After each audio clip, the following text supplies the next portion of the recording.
Hey everybody, it's Vicki Weber from At Home Author, and today I'm going to show you how to set up a pre-order using IngramSpark. It's important to keep in mind that if you are a print on demand author and you want to offer pre-orders, you can't do so at this time using KDP. KDP only does ebook pre-orders at this time. And so if you would like a physical, a paperback, or a hardcover, or both, pre-order copy of your book live on Amazon or Barnes& and Noble, you'll have to use IngramSpark to do it. So let's get started. You'll need to start by logging in and going over here to titles.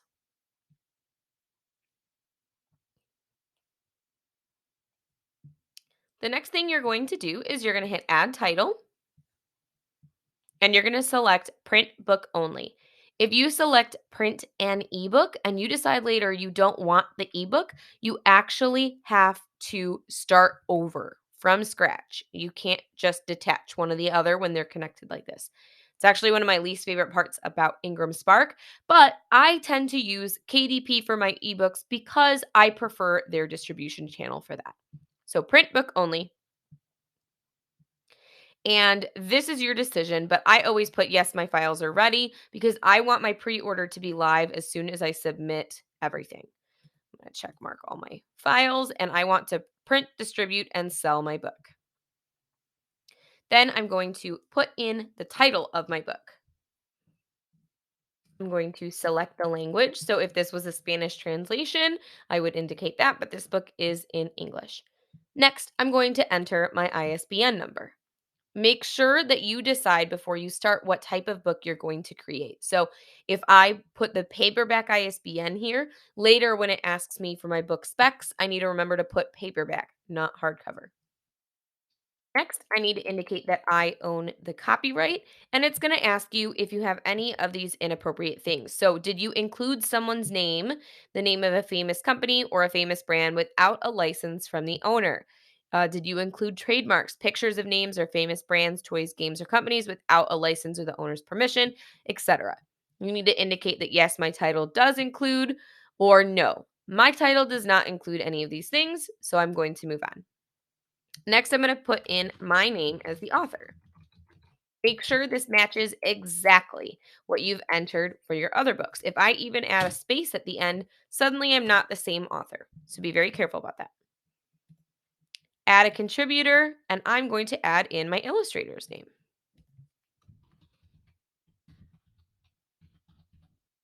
Make sure that matches as well. Next, I'm going to select my imprint. This is the publisher name, and it's the name that should be registered with your ISBN numbers. If yours doesn't pop up, click here, add imprint, enter it in, and the next book you import should have that as an option. Next, I'm going to find subjects. Since this is a children's book, I need to stick to juvenile, either nonfiction or fiction. My book is fiction, so I'm going to jump in here and I'm going to find 3 that are relevant. You want to be as specific as possible. Putting it in a category for picture books is not specific enough. You want to give yourself the best chance of standing out. So really think about what your book is about and what components make it unique. Mine is not a graphic novel, so I'm going to skip that. Let's see what I can find. Fairy tales and folklore and legends, myths, and fables. So this is one from the Caribbean. Let's see, Indigenous Peoples of the Americas. That fits for this book. Now that I've selected my subjects, I'm going to select my audience. For me, it's juvenile, and I need to indicate the age range.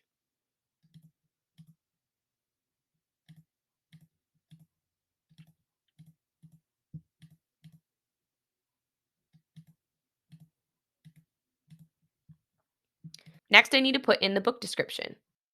It's important to note that if you paste anything from anywhere, IngramSpark wants you to type something in. So make sure if everything is the way you want it, just add a space and then delete it. It wants you to type something here. So if you're pasting, that's an important step. Next, I'm going to put in keywords. These are going to be things that I have researched using Publisher Rocket and that encompass what my book is about. Then I'm going to hit continue.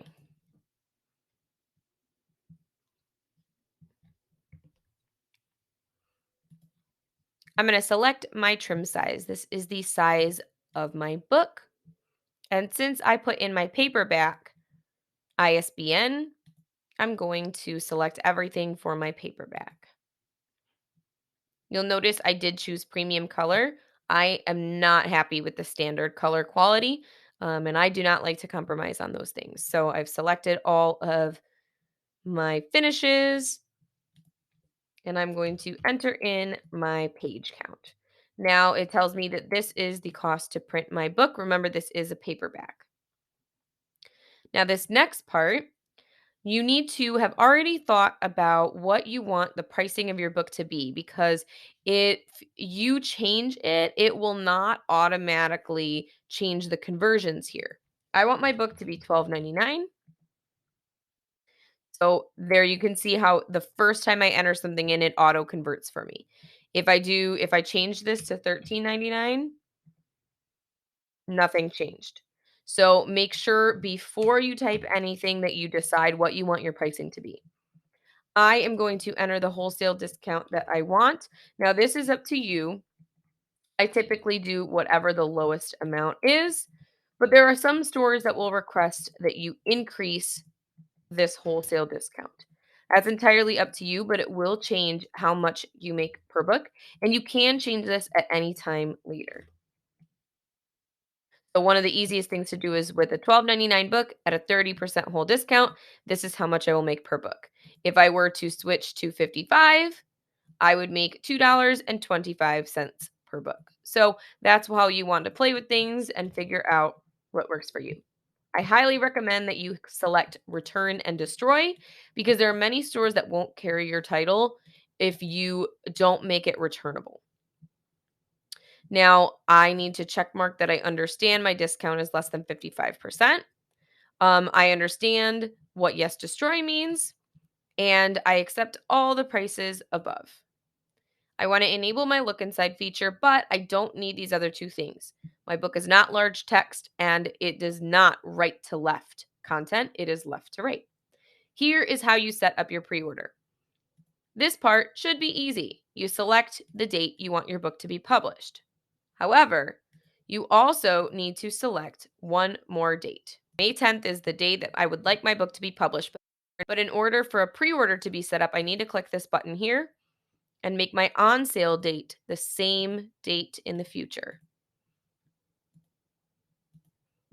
And now I hit continue.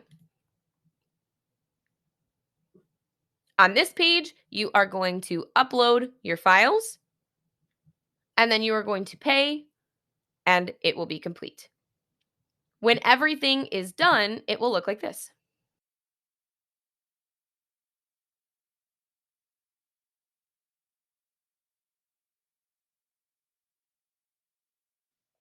I hope this has been helpful. Don't forget to check out our other videos for more publishing tips and tricks.